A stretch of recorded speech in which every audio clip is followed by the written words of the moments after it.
हम जैसे अभी ग्रेजुएशन के छात्र, हमारे पास कोई इनकम का जरिया भी नहीं है।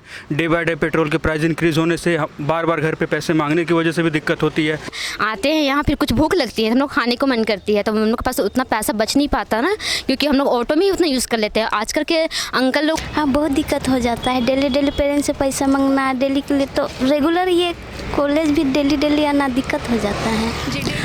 जैसे जैसे गर्मी में तापमान बढ़ रहा है, वैसे वैसे ही देश की महंगाई बढ़ रही है। महंगाई के साथ साथ जो आम जनता तो त्रस्त तो है ही, लेकिन इसके अलावा एक अलग जो वर्ग है वो काफ़ी ज़्यादा परेशान है, और वो वर्ग है छात्रों का, विद्यार्थियों का। जी हाँ, नमस्कार, आप देख रहे हैं जनता संवाद और मैं पूर्वा आपके साथ। छात्र का जो एक वर्ग है वो महंगाई को लेकर एक अलग ही तरह से अफेक्टेड है, एक अलग ही तरह से कह सकें तो त्रस्त है। क्योंकि देखिए, एक तरह से एक जो स्टूडेंट्स होते हैं उनके पास साइड का कोई इनकम नहीं होता है, उनके पास इनकम का कोई ज़रिया नहीं होता है, वो पार्ट टाइम नहीं कर रहे होते हैं मोस्ट ऑफ दी जो स्टूडेंट्स होते हैं। साथ ही उन पर एक तो आप देख लीजिए पेरेंट्स का कितना प्रेशर होता है कि वो इतनी मुश्किल से अपने बच्चों को जो है कॉलेज पढ़ने के लिए भेजते हैं। उसके बाद जो है बच्चों का अगर डेली 40 रुपये, 50 रुपये, 60 रुपये ऑटो भाड़ा लगे, तो इस तरह से आप सोच लीजिए उनका महीने का कितना लगेगा और साल भर का वो कितना लगेगा। तो यदि एक पेरेंट्स जो हैं अगर ऑटो भाड़ा में ही छात्रों को अगर सालाना इतने पैसे अगर उनके चले जाएंगे, तो वो छात्र पढ़ेंगे कैसे, अपनी स्कूल फीस, अपना कॉलेज फ़ी कैसे भरेंगे, बाकी जो मटेरियल है स्टडी की बुक्स वगैरह वो सब कैसे मतलब जो खर्च करेंगे। तो इसी पर हम लोग चाह रहे थे कि आज हम लोग एक बार स्टूडेंट्स से थोड़ा बात करें और उनसे थोड़ा जानें कि उन्हें जो है ऑटो भाड़ा को लेकर, डीजल पेट्रोल में जो इतनी महंगाई बढ़ रही है उससे उनको क्या तकलीफ़ हो रही है। तो आइए एक बार हम लोग यहाँ पर छात्रों से मिलकर बात करते हैं और जानते हैं कि उनका जो दर्द है, अगर कोई नहीं समझ रहा है तो भी उनसे एक बार समझने की कोशिश करते हैं और उनको क्या दिक्कत हो रही है, क्या तकलीफ़ हो रही है, एक बार उनका हम दर्द शेयर करने की कोशिश करते हैं। तो यहाँ पर मेरे साथ जो है रांची कॉलेज यानी कि डॉक्टर श्यामा प्रसाद मुखर्जी की दो छात्राएं हैं। ये लोग जो है काफ़ी दूर से, मांडर से आती है, काफ़ी ज़्यादा समस्या हो रही होगी इनको। अभी जो है पेट्रोल और डीजल में इतना ज़्यादा इजाफा हो रहा है, उसके कारण आप ऑटो से आती हैं, कैसे आती हैं? बस से आते हैं। बस से आते हैं। बस का जो प्राइस है वो पहले आपको कितना देना पड़ता था, अभी आपको कितना देना पड़ रहा है? पहले तो 20 रुपीज़ में आ जाते थे, अभी 40 में आते हैं। पहले जो है ये छात्राएं पहले 20 रुपये ही देकर आती थी और अब जो है बस का किराया बढ़ गया है, जो अब इन्हें डेली 40 रुपये देना पड़ रहा है। 40 रुपये किराया देकर रोजाना कॉलेज आना कितना महंगा पड़ जाता है आपको? आने जाने में रोज दिन 80 रुपया लग जाता है। पापा क्या काम करते हैं आपके? किसान है। ये देखिए, ये जो है किसान की बेटी है और डेली अगर मान कर चलिए एक छात्र को जो किसान की बेटी है, जिसका घर में खुद ही जो आय है वो काफ़ी कम आता है, उसको डेली अगर बस का किराया जो है पढ़ने के लिए, मैं बता रही हूँ आपको, पढ़ने के लिए डेली 40 रुपये खर्च करने पड़े, तो महीने के कितने लग जाते होंगे, साल भर के कितने लग जाते होंगे, और वो जो किसान जो दिन भर पसीना बहाता है अपना खेत में, उसका कितना बचत होता होगा। किस तरह हमारे साथ डीएसपीएमयू के कुछ और अन्य छात्र हैं जो यहाँ पर कॉलेज आते हैं, रोजाना आते हैं, कोई बाइक से आते हैं, कोई पैदल आते हैं। तो इनसे हम लोग जानते हैं कि ऑटो भाड़ा हो गया या फिर पेट्रोल डलवाने की बात हो गई, उनको जो है वो क्या तकलीफ़ हो रही है, कितना तकलीफ़ हो जाता है आपको? हम लोग को बहुत ही ज़्यादा तकलीफ होता है, जैसे कि डे बाय डे पेट्रोल के प्राइस इंक्रीज़ हो रहे हैं। हम जैसे अभी ग्रेजुएशन के छात्र, हमारे पास कोई इनकम का जरिया भी नहीं है। डे बाय डे पेट्रोल के प्राइस इंक्रीज़ होने से बार बार घर पे पैसे मांगने की वजह से भी दिक्कत होती है, और सबसे ज़्यादा पेट्रोल और डीजल के प्राइसेस बढ़ने से आम नागरिकों पर बहुत ही ज़्यादा इफेक्ट पड़ रहा है इसका। जी, आप कैसे आते हैं? मैं भी आता हूँ, स्कूटी से आता हूँ, लेकिन वही पेट्रोल के दाम बहुत ज़्यादा बढ़ गए। कल 105 था, 108 देख रहा था मैं, आज पेट्रोल भराने गया, बहुत प्रॉब्लम हो रहा है ये। आपका कोई इनकम का जरिया है साइड से? जैसे अभी तो पेट्रोल डलवाने के लिए आपको घर ही से पैसे लेने की ज़रूरत होती है, तो इसमें एक होता है ना मेंटल प्रेशर पड़ता है कि डेली क्या पेरेंट्स खुद इतना परेशान होते हैं, हम लोग के लिए इतना कर रहे हैं, और डेली उनसे खुद जाकर फिर एक तो पढ़ाई में पैसा लगा रहे हो, ऊपर से पेट्रोल के लिए पैसा लगा रहे हो, तो ये आपके लिए कितना वो हो जाता है, निराशापूर्वक? बहुत ज़्यादा हो जा रहा है, इसलिए अभी पब्लिक ट्रांसपोर्ट का यूज़ करने की कोशिश कर रहा हूँ मैं ज़्यादातर।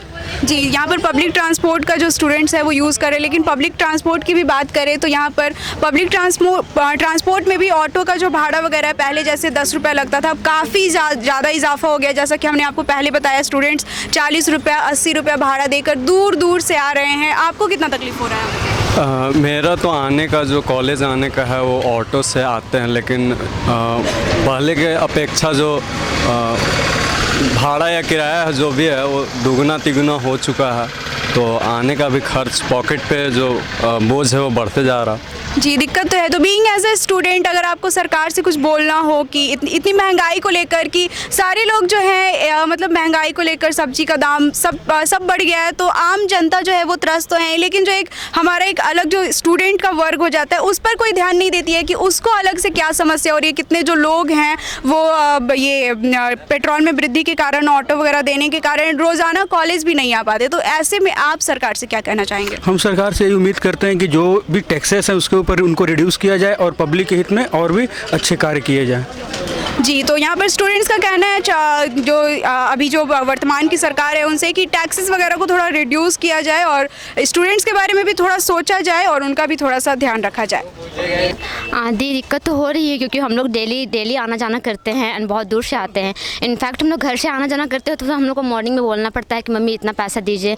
प्लस जब हम लोग आते हैं अभी तो ऐसे भी समर सीजन चल रही हैं, आते हैं यहाँ फिर कुछ भूख लगती है, हम लोग खाने को मन करती है, तो हम लोग के पास उतना पैसा बच नहीं पाता ना, क्योंकि हम लोग ऑटो में ही उतना यूज़ कर लेते हैं। आजकल के अंकल लोगों को भी बोलना पड़ता है ना कि अंकल इतना पैसा मतलब कम कीजिए, तो वो लोग नहीं सुनते हैं। वो लोग बोलते हैं ना कि यही है, लॉकडाउन लग गई तो फिर ऐसे में इंक्रीज़ हो गया, ये सब बोलते हैं। और ये गलत है। मतलब कुछ लोग मतलब मानते हैं थोड़ा सा कि सोचते हैं ना कि स्टूडेंट है तो कुछ प्रॉब्लम है तो हाँ चलो सॉल्व कर रहे हैं, और कुछ लोग ऐसे होते हैं ना कि नहीं तुम ऐसा क्यों नहीं दे रही हो, वो बाकी लोग दे रहे तो तुम क्यों नहीं, तुमको भी उतना ही देना पड़ेगा, ऐसे बोलते वो लोग।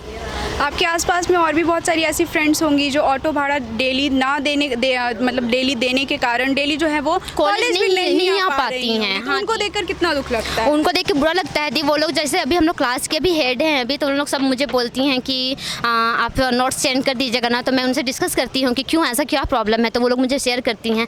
तो दी देखिए, आप किसी को हेल्प करेंगे, पहले आप खुद का प्रॉब्लम सॉल्व करेंगे तब ना दूसरों को हेल्प कर पाएंगी। वो लोग बोलती हैं कि हम लोग डेली आ नहीं पाते, चलो ठीक है, उनका एक दिन प्रॉब्लम है तो मैं एक सॉल्व कर रही हूँ। अब मैं सब पूरे क्लास में सबको नहीं ना बता सकती कि देखो उनका ये प्रॉब्लम है तो आप सब मिलकर उनका हेल्प करो। मैं समझ सकती हूँ, मैं अंडरस्टैंडिंग हूँ इसलिए समझ सकती हूँ, बाकी लोग तो नहीं समझ सकते ना दी, इसलिए। बिल्कुल।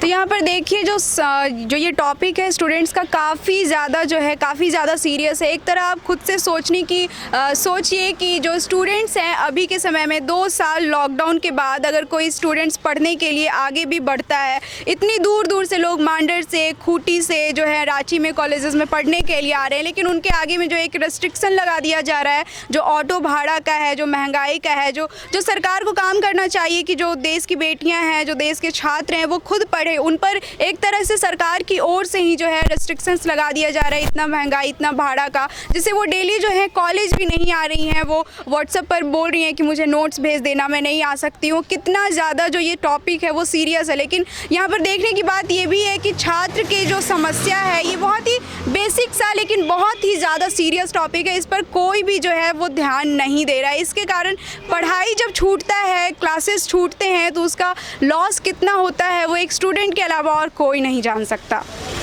हाँ, बहुत दिक्कत हो जाता है। डेली पेरेंट्स से पैसा मांगना, डेली के लिए तो रेगुलर ये कॉलेज भी डेली आना दिक्कत हो जाता है। जी, डेली पैसा मांगना काफ़ी ज़्यादा दिक्कत हो जाता है। आप तो पेट्रोल डलवाती होंगी, आपको कितना परेशानी होता है? बहुत परेशानी होता है, पैसा मांगने से घर से पैसा नहीं मिलता है तो फिर दिक्कत तो होता ही है, और पेट्रोल का दाम भी इतना बढ़ गया है तो प्रॉब्लम तो होता ही है। सरकार को क्या बोलना चाहेंगी छात्रों को लेकर, क्योंकि आप लोग डेली पेट्रोल डलवाओ, फिर ऐसे में आपको डेली कॉलेज आने में भी दिक्कत होती होगी? हाँ, कॉलेज आने में तो बहुत दिक्कत होता ही है, और सरकार को यही बोलना चाहेंगे, हर कोई यही चाहता है कि थोड़ा कम हो, यही चाहेंगे हम लोग भी कि थोड़ा कम कर दे पेट्रोल का दाम। बस। आपका क्या दुख है? हम यही कहना चाहते हैं कि सरकार थोड़ा इसमें ध्यान दे कि इतना दूर से आना पड़ता है और इसके लिए डेली पैसा मांगना पड़ता है, और इसे डेली रेगुलर आना है, तो हम यही कहना चाहते हैं कि कुछ कम करे सरकार।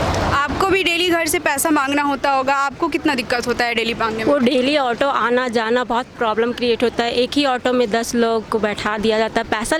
हमको तो बहुत दिक्कत होता है, पेट्रोल इतना दाम बढ़ गया, पहले 98 था, अब 110 हो गया है, 110 हो गया है, और फिर हम डेली आते हैं क्योंकि कॉलेज डेली आना पड़ता है रांची यूनिवर्सिटी में, तो डेली आ रहे हैं तो 1 लीटर पेट्रोल 2 ही दिन में ख़त्म हो जाता है, तो फिर बार भरवाना पड़ता है, इसलिए बहुत दिक्कत होता है, घर से पैसा लेना पड़ता है फिर। जी, तो मुस्कुराते हुए अपना दर्द बता रहे हैं। ये वोट देते हैं आप? हाँ, वोट देते हैं। पिछली बार किसको वोट दिया था? पिछले वही बीजेपी को दिए थे। बीजेपी आपके उम्मीदों पर खरी उतरी इस बार? नहीं, उतना तो नहीं है, जितना सोचे थे उतना तो नहीं है।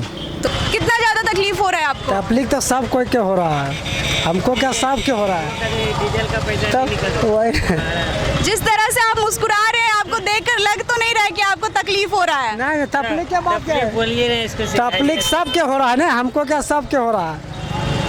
तो यहाँ पर देखिए, आपको जैसा हीरा जी का चेहरा दिख रहा होगा, मुस्कुराते हुए बड़ी प्रेम से कह रहे हैं तकलीफ जो है वो सबको हो रहा है। मतलब कि एक तरह से आप ही के लिए लाइन बना है कि क्या गम है जो छुपा रहे हो, क्यों इतना मुस्कुरा रहे हो? छुपाने क्या बात है, हम छुपाने क्या बात है, कोई छुपाने की बात नहीं है। कितना पेट्रोल लग जाता है आपका डेली? हमारा 500 का डेली लगता है पेट्रोल।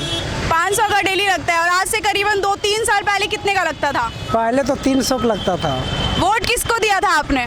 वोट तो दिया, वोट उतना ख्याल है, फिर भी अंदाजन याद करके बताइए, वोट किसको दिया था आपने? वोट तो बीजेपी को दिए हैं। बीजेपी ने आपसे वादा किया था कि जब आप आएंगे तो महंगाई कम करेगी सरकार जो है, अब अचानक से आपको ऐसे धोखा दे दिया गया, क्या कहें? ये बोलता है अपना, कोई भी होने, कोई भी बोलता है कि हम ये करेंगे वो करेंगे, कुछ नहीं करता है। ठीक है, खाली बोलने, मतलब जितने समय में बोलेगा हम ये करेंगे, यह देंगे, इंदिरा आवास देंगे, कुछ नहीं देता है। जी, तो मतलब कि बीजेपी ने आपको वोट करते समय कहा था हमें वोट दो, हम आपका ये कर देंगे, ये कर देंगे, अभी पलट गई है। बोल तो रहे, सब कोई ऐसे बोलता है जो मतलब हम ये दो वो दो, पैसा लेगा, फिर तक बाद फिर अपना तो रास्ता। अगली बार आप बीजेपी को वोट दे रहे हैं? हाँ, देंगे। मतलब कि कुछ भी हो जाए, दाम कितना भी पार हो जाए, वोट तो बीजेपी को ही देना है। देंगे। इसका कोई मुख्य कारण? मुख्य कारण के बाद देखिए, हमारा पेट खाली रहेगा, ठीक है, अब मान लीजिए हम तो अपना पेट भरबे करेंगे, अब फिर अगर भरल रहेगा तो फिर उतना नहीं जो ये करेंगे, जो मतलब हौसले के चक्कर में नहीं रहेंगे, जो मतलब पेट भराने के चक्कर में। हमने पूछा, आप इतनी महंगाई बढ़ रही है, इसके बावजूद आप बीजेपी को ही अगली बार वोट देंगे, क्यों? क्यों देंगे? मतलब आपको नहीं लगता है कि दूसरी सरकार को मौका देना चाहिए, अगर वो महंगाई को कम करे तो? महंगा काम करेगा तो किसी के भी दे सकते, जिसे जे महंगा कम करेगा उसी के देंगे, ऐसा बात क्या है? जी, तो ये हमारे साथ हीरा जी है जो बड़े ही खुश होकर मुस्कुरा कर बोल रहे हैं कि उनको दिक्कत तो है बढ़ती हुई महंगाई से। 70 रुपये डलाते थे, अब पड़ जा रहा 95 रुपये। और ये जो भी आपके ग्राहक वगैरह जो पैसेंजर आते थे, पहले आप उनसे कितना जो है किराया वसूल करते थे, अब आपको कितना किराया वसूल करना पड़ रहा है? 10 जगह 20 करना पड़ रहा है। थोड़ा विस्तार पूर्वक बताइएगा कि किस तरह की समस्याओं को आपको फेस करना पड़ रहा है। जैसे कि ग्राहक भी बहुत बार बोलते होंगे ना कि इतना ज़्यादा महंगा हो गया, मतलब लोग आपस में बैठकर बात भी करते होंगे, इसको थोड़ा विस्तार पूर्वक बताइएगा। महंगाई के तौर पर भाड़े का लेवल ज़्यादा कम हुआ है, भाड़ा ज़्यादा नहीं हुआ है। भाड़ा ज़्यादा नहीं हुआ है? 5 रुपये में पहले हम लोग रातू रोड जाते थे, अभी 10 रुपया 15 रुपये ऐसे देना पड़ रहा है। महंगाई कैसे नहीं हुआ है? महंगाई के तौर पर बहुत कम हुआ है। चलिए, कोई बात नहीं। भैया जो है महंगाई से इतने ज़्यादा इफेक्टेड हैं कि उन्हें समझ नहीं आ रहा है महंगाई कम हुआ है या फिर नहीं हुआ है। यहीं भैया, आपको तो कुछ दिक्कत नहीं है, आपका बैटरी। तो अभी हमारे साथ यहाँ पर अमनप्रीत सिंह जी जुड़े हुए हैं। रोज़ाना उठो, अखबार में पढ़ो, पेट्रोल डीजल का दाम बढ़ गया है, फिर अगले दिन सुबह उठो, फिर देखो कि दाम बढ़ गया है। क्या तकलीफ़ हो रही है इससे, आपको कितना दुख हो रहा है? परेशानी तो होती है क्योंकि ट्रैवल करना, डेली काफ़ी ज़्यादा ट्रैवल करना होता है और per day I think 2 litre 3 litre जैसा पेट्रोल लग जाता है, तो डेली 300 रुपये 400 रुपये चले जाते हैं पेट्रोल में। तो और बहुत ज़्यादा ट्रैफिक भी रहता है, तो डेफिनेटली पॉकेट पे तो बहुत ज़्यादा इसका असर होता है। जी, पॉकेट पर असर तो हो ही रहा है। साथ में पेट्रोल डीजल को अलग से अगर साइड में करें तो महंगाई और भी काफ़ी जो सारी चीज़ें हैं, सब्जी का दाम हो गया, फल का दाम हो गया, सभी चीज़ों में बात करें। अभी जो युवा वर्ग है, पिज़्ज़ा को लेकर मानकर चलिए, आपका जो वेज लोडेड पिज़्ज़ा जो 95 में आता था वो 155 में हो गया। काफ़ी ज़्यादा समस्या है, उन सब पर थोड़ा आप विस्तार से बोलिए। हाँ, प्राइस राइस तो काफ़ी ज़्यादा इधर, और सबसे बड़ी प्रॉब्लम है कि जस्ट कोविड के बाद अभी लोग नॉर्मल हो रहे हैं। कोविड में बहुत ज़्यादा असर पड़ा है सबके बिज़नेस पे एंड सबके इनकम पे, तो आई थिंक उसके बाद ये डबल मार पड़ रही है पॉकेट पे, तो काफ़ी ज़्यादा ये प्रेशर है। और यूथ के लिए तो डेफिनेटली, क्योंकि लिमिटेड अमाउंट ऑफ मनी रहता है, पॉकेट मनी बहुत लिमिटेड होती है, उसमें इतना सारा खर्च करना बहुत मुश्किल है। है। तो आई थिंक ये बहुत अभी सिचुएशन काफ़ी ज़्यादा बुरी है अगर देखा जाए इकोनॉमिकली। तो सरकार से क्या बोलना चाहेंगे? सरकार से यही बोलना है कि जो कुछ भी प्रयास हो सकते हैं और अफेक्टिव प्रयास होने चाहिए, ऐसे नहीं कि टेम्परेली आप सब्सिडी देके किसी चीज़ को अगर सप्रेस करने की कोशिश करें, वो कोई सॉल्यूशन नहीं है। कुछ परमानेंट सॉल्यूशन देखना चाहिए और डेफिनेटली अभी फ़िलहाल के लिए आई थिंक प्राइस राइज़ ना किए जाए किसी भी चीज़ के लिए तो ज़्यादा बेहतर होगा, ताकि कोविड के बाद का जो अभी भी लोग डरे हुए हैं, क्योंकि अगर अभी भी आगे कोई वेरिएंट कोविड का आता है तो वो फिर से इकनॉमी को फिर से प्रेशर देगा। तो आई थिंक और हमारे जो भी आस पड़ोस के देश है, अभी जो कंडीशन चल रही है सबकी इकनॉमिकली बहुत पुअर है। तो एक तरीके से अभी ये अलार्मिंग सिचुएशन है हमारे लिए कि अगर अभी हम लोग अपनी इकनॉमी को संभाल ले तो ज़्यादा बेहतर होगा। जी, अभी देश में एक मुद्दा चल रहा है, अगर जैसा जो अभी श्रीलंका में हाल चल रहा है, अगर इसी तरह से चलता रहा भारत का भी जो महंगाई है, तो वो दिन भी दूर नहीं रहेगा जब भारत में भी वैसा ही असर देखने को मिलेगा। लोग जो है CM आवास PM आवास का जो है घेराव करने लगेंगे। डेफिनेटली ये बहुत ही अलार्मिंग सिचुएशन है, क्योंकि आसपास के जो अभी देश है हमारे वो बहुत बुरी सिचुएशन से जा रहे हैं। हम लोग कंपैरेटिवली बहुत अच्छा कर रहे हैं इकनॉमी में, लेकिन फिर भी प्रेशर बहुत ज़्यादा है हमारे ऊपर। और आई थिंक सबसे बड़ी बात है कि ये बहुत बड़ा देश है। श्रीलंका और पाकिस्तान जैसे देश काफ़ी छोटे देश हैं। हमारे यहाँ गरीबी उनसे भी ज़्यादा है अगर देखी जाए, मतलब जो डेंस इलाके हैं वहाँ पे बहुत मुश्किल है वहाँ तक पहुँचा पाना हर सुविधा को। तो ये आई थिंक बहुत ज़रूरी है कि हम सबको मिल के भी इस पे प्रयास करना चाहिए। But I think normal public के हाथ में बहुत कम ऑप्शंस है अभी कि वो कुछ कर सके। तो अभी जितना कुछ भी हो सके सरकार को करना चाहिए। एंड आई थिंक एक कोऑर्डिनेशन होना चाहिए यूनियन पे, जो हमारी जो गवर्नमेंट है और जो स्टेट गवर्नमेंट है, दोनों को एक कोऑर्डिनेशन बना के काम करना चाहिए।